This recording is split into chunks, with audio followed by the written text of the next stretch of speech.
Angron is back on Armageddon. Technically, this is the fourth War of Armageddon. We've got blood, we've got slaughter, we've got retribution, we've got Black Templars, Space Wolves, Grey Knights, everything I absolutely love about Warhammer 40,000. And in today's video, I'm going to be going over some of the main lore points of what is happening right now on Armageddon. I've even turned my lights to red to embrace the blood for the blood god. So let's jump in and let's get waffling. Now, if you haven't watched my part 1, I highly suggest you do so. I'll include the link in the description of this video. Also, we will pop somewhere up on the screen right now. What we had in the first part was the basic summary of why the Black Templars are there, the Space Wolves are there, why Angron has turned up there, the Conqueror in orbit spewing its battles of World Eaters down on the planet to rain blood on this brand new war. So Armageddon is ablaze. The World Eaters have basically landed mainly in the northern zones for now, at Hive Hades, at Hive Fortress, turning these hives basically into twisted monuments of Khorne. Blood is raining from the sky, warp storms are raging across the plains, flooding the planet's northern regions with demonic incursions and demonic energies. Over on Armageddon Prime, which is basically like the central bit of Armageddon, Logan Grimnar and the Space Wolves are commanding the Loyalist forces there. They're battling both traitors and also internal rebellions that are now happening on Armageddon because of this new flood of Khorne. Some people are not happy. They're rebelling, right? They're trying to forsake the Emperor, and he's putting them down also while trying to purge the Chaos forces as well. Now, on Armageddon Secundus, you have High Marshal Hellsreach and the Black Templars, and they're leading like spearhead campaigns to reclaim like the southern and the eastern sectors from all the Chaos forces that are sprouting up in those areas. Now, the Imperial forces push to take back the Hive cities that are fallen into the hands of the Chaos forces, and the first big push is to reclaim Hades Have, but that assault gets bogged down near something called the Unending Bridge near Fortress. There's like Bloodthirsters there, there's Khorne cultists there, there's overwhelming number of Chaos forces, and the disciplined Imperial Guard regiments are literally held in their lines. Now, this stalemate is broken when the Black Templar reinforcements arrive, cutting down these Chaos Berserkers, these cultists, these damn traitors of humanity. Now, Hellsreach himself, alongside Crusader squads, leads a daring assault to secure the bridge, though the advance again soon stalls. You have this other character called Castellan Holzer, who is known as like Hellsreach's Fist. He's absolutely a legend of the Black Templars, and he is now leading a push to Hive Fortress. So Castellan Holzer links up with a Colonel Corps of the Krieg 74 5th Line Corps, and what they do is use the Krieg tactics to break apart the Chaos coercion. Using like trench warfare, they basically just tire them down, knock them down, and start breaking up the Chaos forces, making a push towards the Fortress Hive. But the main turn of the battle comes when this Imperiator Titan shows up and just absolutely starts blasting its retribution of the Emperor, like the sound of like horns as the actual walls and the ruins are breached by the Loyalist forces, and the Hive starts to be retaken. And of course, the Grey Knights are here. They're fighting because all the demonic incursions, the demonic invasion, they're showing their hand in this battle, and they trace the spread of Angron's influence, basically hunting warp signatures and battling possessed cultists. Some Grey Knights work inside Hive Hades ruins, others strike at the Blood God temples. Their goal basically is to sever Angron's connection to the material realm and stop the spread of chaos at its source. But it's not enough, because Angron manifests on Armageddon once more. We've had him in the first War of Armageddon, and now he's back for the fourth War of Armageddon, and this leads to a terrifying new offensive by the Chaos forces. Hordes of Khorne Berserkers surge behind Angron, literally blood-driven, insane behind their demonic primarch,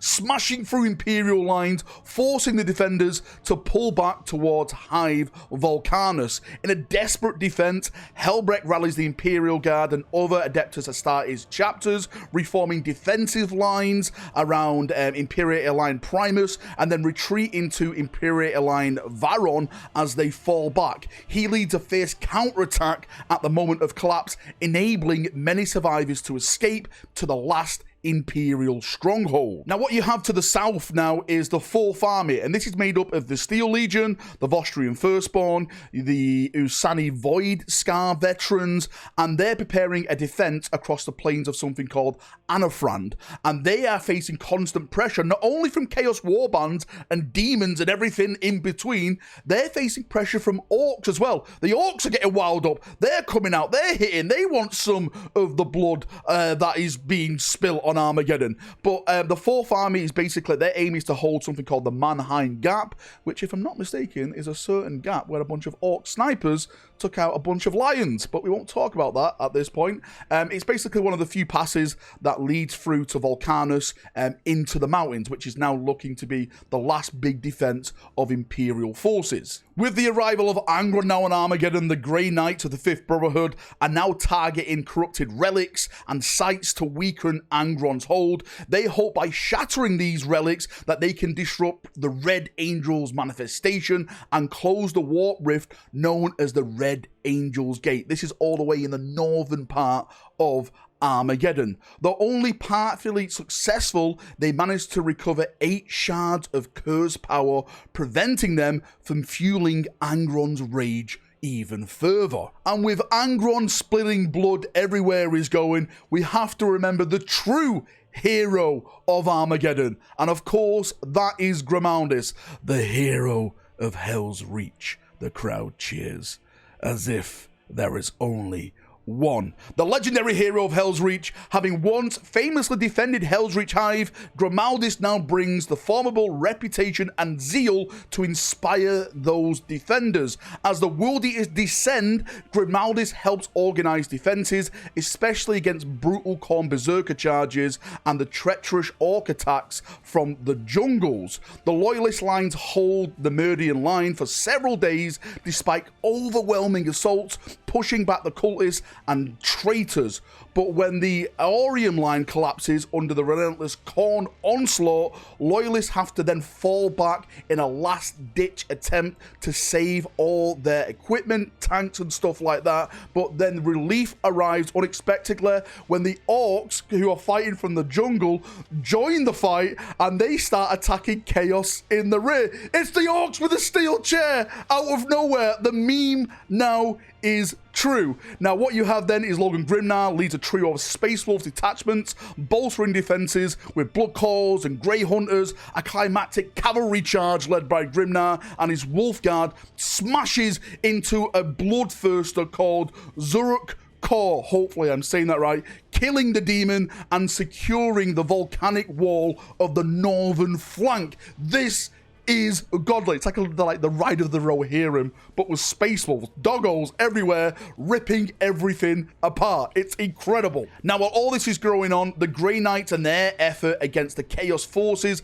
lead them to a clash with Urgvar, a powerful warp weapon of Angron, once wielded during the First War of Armageddon. What a brilliant book we have that surrounds that, with the Space Wolves and the Grey Knights, written by Aaron Dembski-Bowden. Massively recommend it. The Grey Knights aim to recover this demon sword, seeing it as a key to weakening Angron's hold on the planet. Now, something that is mentioned in this passage of lore is Angron's actual thinking behind Armageddon. Yes, he's not all just blood, snarling, charging, mindless, blood for the blood god. It actually states that Angron worked to spread the Chaos influence by constructing pyramid-like warp structures across the Fireways, which is basically in the northern bits of Armageddon. These acted as anchor points, channeling Khorne's energies into the material world, making the land itself thirst for blood. Warbands and champions rallied to Angron's call, most notably the warband Jarek Skeel and his Butcher Nails Legion. Skeel's 8-bound force used the Chaos to push deep into Armageddon Secundus, where the World Eater forces were already focused on their intensifying carnage and blood crusade. Now, even though the Grey Knights are taking part in some of the main battles across Armageddon, the Grandmaster, who's called Mordram, is currently not taking part in all of these.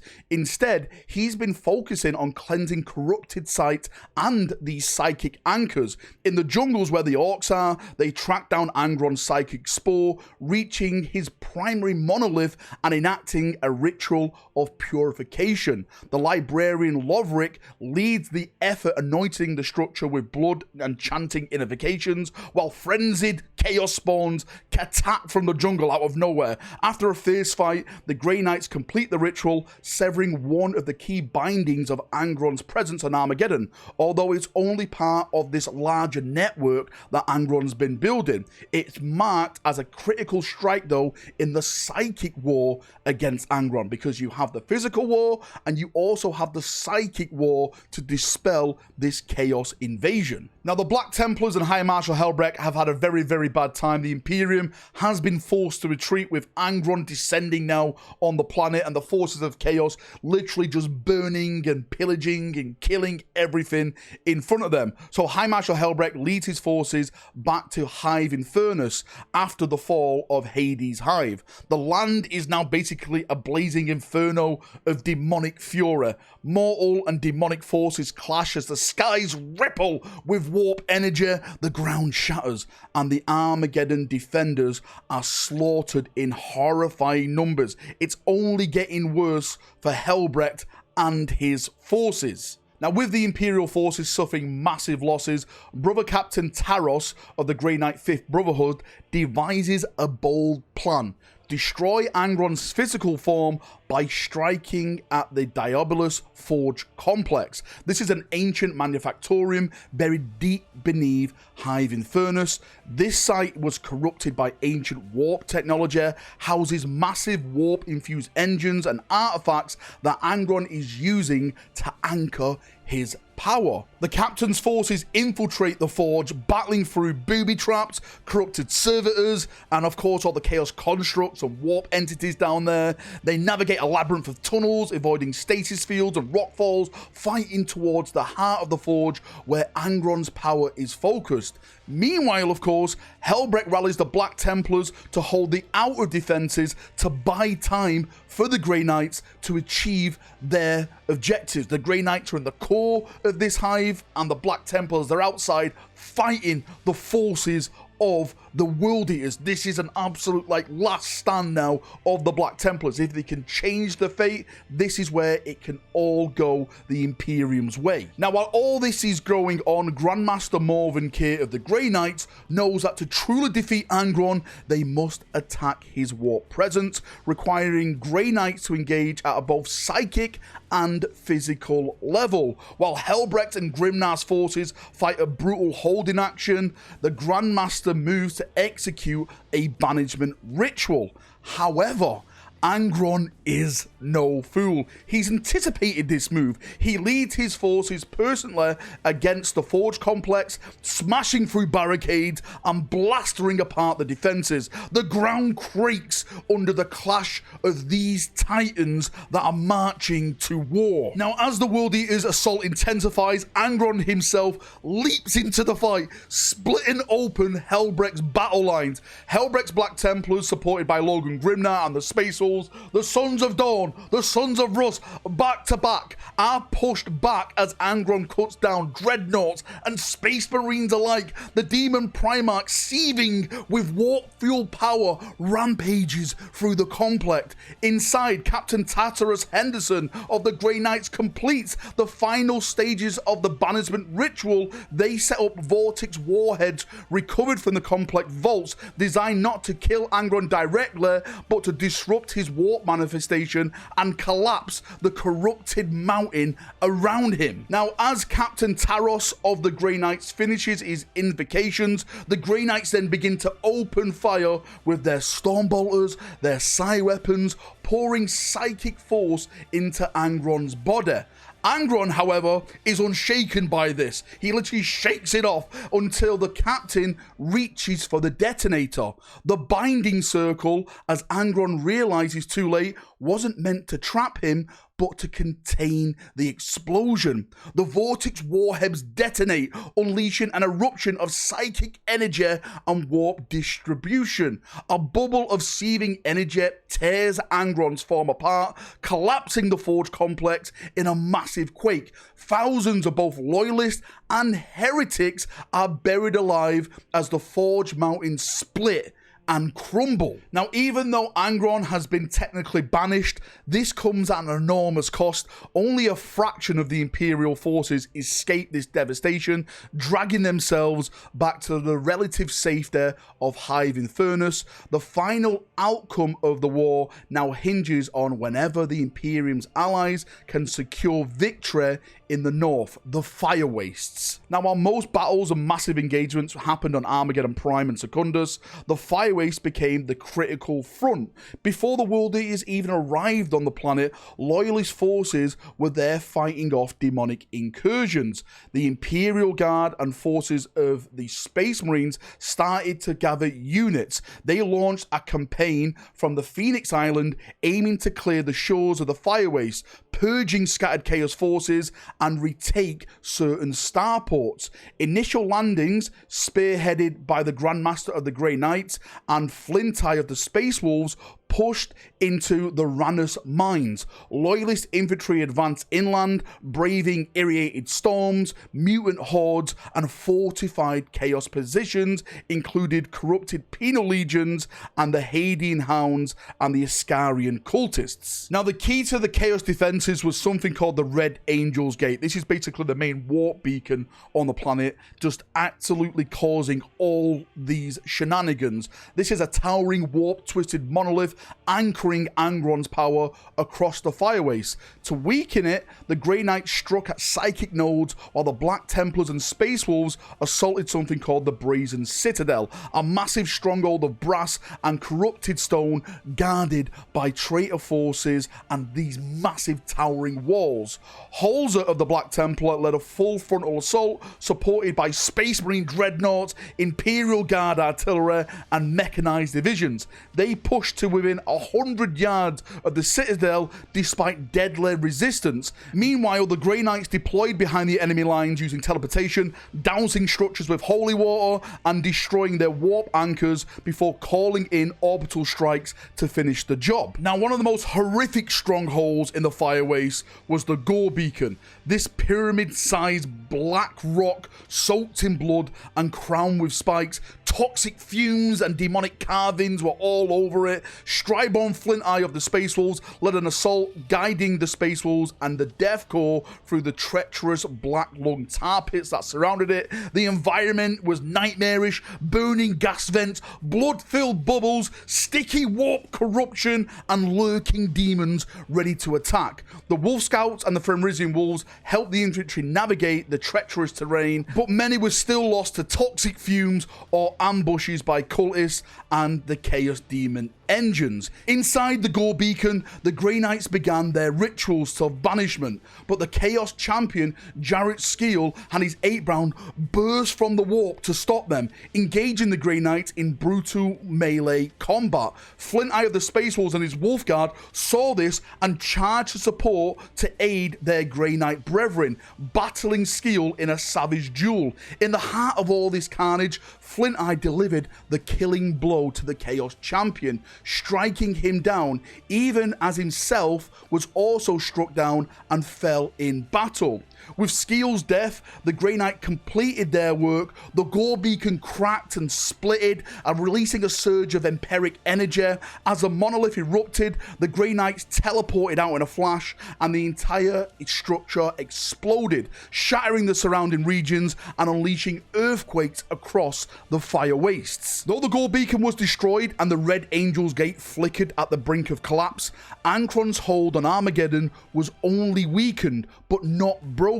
The surviving loyalists, battered and blooded, now pinned their hopes on the final battles still raging across the Fire Wastes and the rest of the planet. Now, with both the Brazen Citadel and the Gore Beacon shattered, the Imperial forces turned to their ultimate target, the Crimson Mesa, the very heart of the Red Angels Gate, where the warp energy was fueling Angron's presence over the fireways pulsated with all this chaos power.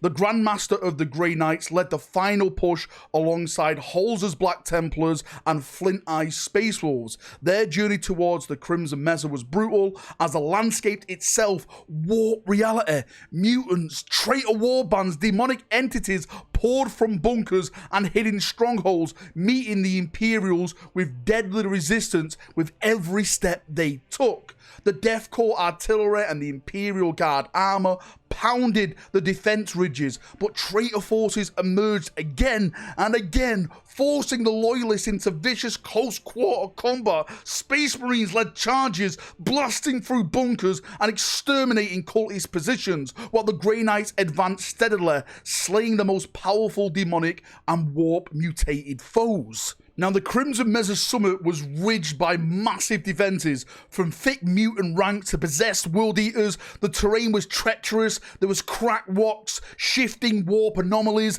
tides of empiric energy. The Grandmaster of the Grey Knights, Morven, and his commanders, including Soren, Voren, Librarian Volus, drove their forces forward. Nemesis Dread Knights strode alongside tanks and infantry, cutting through the worst of the defenses. Amid this chaos, Angron himself appeared again. I'm back, baby. Electric Boogaloo Part 2, right? Wielding his immense bloody black blade, leading his 8-bound berserkers. The Loyalists fought desperately to breach the gate, the center of Angron's warp tether, where the final psychic ritual had to be performed to sever his hold on this material world. The Grey Knights advanced under crushing pressure, with Librarian Volus leading psychic assaults to crack the defenses. The Grey Knight ritual blades and powers were their key tools. Even fracturing the warp ground battered their minds and bodies. As the Crimson Mesa's defenses faltered, cracks spread across the Red Angel's Gate. Demonic energies lashed out wildly. Angron's manifestation faltered, but it was like an uncorking of a pressure valve, sending waves of instability across the battlefield. The Grey Knights realized their ritual anchors have been lifted. The final great ritual could begin, but the effect was profound. The Red Angel's rage seemed to infect every environment, amplifying the fury, the madness of the remaining Chaos forces. With each shattering blow, the psychic bounding weakened, bringing the Imperial forces closer to a decisive moment when the portal holding Angron's power over Armageddon could finally be sealed. Now, this ends with a 2-page lore story, a short story, and this is what I'm just basically going to sum up in this next part, the final part of this video, the final showdown between Angron and the forces of the Imperium. So basically, Angron re-emerges from the walk through the Red Angel's Gate, as he's already just been banished on Armageddon. He's back again. He's crackling with like warp powers, his lightning, his body is just exuding sheer demonic might. This is the champion of the Blood God. The Grey Knights, including like Paladins and Terminators, they're already in position, forming like a defensive barrier around the portal, ready to complete the exorcism ritual and push back this demonic incursion. The warriors are supported by Battle Brothers, protecting like a psychic shield, holding back the demons and Angron long enough for this ritual to proceed. Now, the initial engagement, there's like Paladins kneel as the ritual begins. Around them, the battle's raging. Grey Knights are fighting against waves of cultist demons, corrupted foes. It's just like a non-stop blood crusade trying to stop this ritual. Angron then charges, wielding his massive weapon, Spine Grinder, Gorefather. In his storm of range, he cuts down defenders brutally, including like a Grey Knight that is like literally split in half. Like, get out of here! Reinforcements then pour in from the portal.